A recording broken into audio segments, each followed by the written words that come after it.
अध्याय 45 नक्षत्रघात और छाया अधिपति का उदय।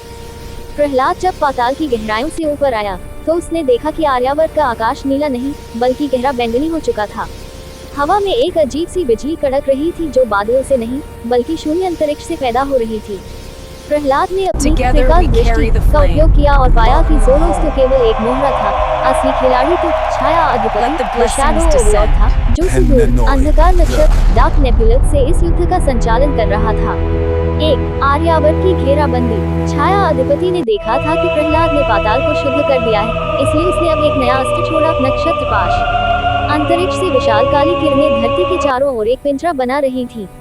इस पिंजरे का प्रभाव ये था कि धरती का संपर्क ब्रह्मांड की आध्यात्मिक ऊर्जा से कट रहा था। लोग फिर से घबराहट और अवसाद महसूस करने लगे थे। 2. प्रहलाद का आकाश गमन। प्रहलाद ने समझ लिया कि अब धरती पर रहकर युद्ध जीतने का समय निकल चुका है। उसने अपनी शून्य वाहिनी को बुलाया और एक अभूतपूर्व आदेश दिया, आज हम युद्ध को उस स्थान पर ले जाएंगे जहां से इसकी जड़ें शुरू होती हैं। हम अंतरिक्ष के उस पार जाएंगे जहां प्रकाश का अस्तित्व भी कांपता है। प्रहलाद ने अपनी मूल ऊर्जा को एक प्रकाश पोत लाइट वेसल में बदल दिया। यह कोई मशीनी जहाज नहीं था बल्कि प्रहलाद और उसके 5 योद्धाओं की सामूहिक इच्छा शक्ति से बना एक ऊर्जा वाहन था। 3. अंधकार नक्षत्र की यात्रा। जैसे ही प्रहलाद का प्रकाश पोत पृथ्वी के वातावरण को छोड़कर अंतरिक्ष के शून्य में पहुंचा, उसका सामना उन भक्षक धूमकेतुओं से हुआ जो छाया अधिपति ने उसे रोकने के लिए भेजे थे। ये धूमकेतु पत्थर के नहीं बल्कि नकारात्मक भावनाओं के बने थे।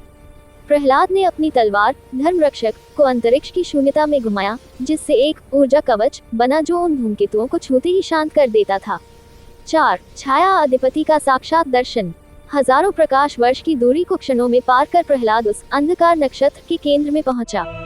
वहां उसने एक ऐसा महल देखा जो मृत तारों डेथ स्टार्स से बना था। उस महल के सिंहासन पर बैठा था छाया अधिपति। उसकी कोई देह नहीं थी, वह केवल एक काला धुआं था जिसकी आंखें जलते हुए लाल अंगारों जैसी थी। उसने अट्टहास किया, प्रहलाद, तुम यहाँ आकर अपनी मौत को निमंत्रण दे रहे हो। यहाँ न तो तुम्हारी धरती है और न ही तुम्हारे देवता, यहाँ केवल शून्य का राज है। 5. महायुद्ध का नया मोर्चा, आध्यात्मिक गुरुत्वाकर्षण।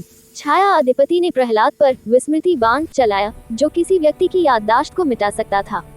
वह चाहता था कि प्रहलाद भूल जाए कि वह कौन है और उसने क्यों ये युद्ध शुरू किया था। प्रहलाद ने अपनी आंखें बंद की और अपने हृदय के भीतर उन हड्डियों के पहाड़ों की उस इमेज को फिर से जीवित किया।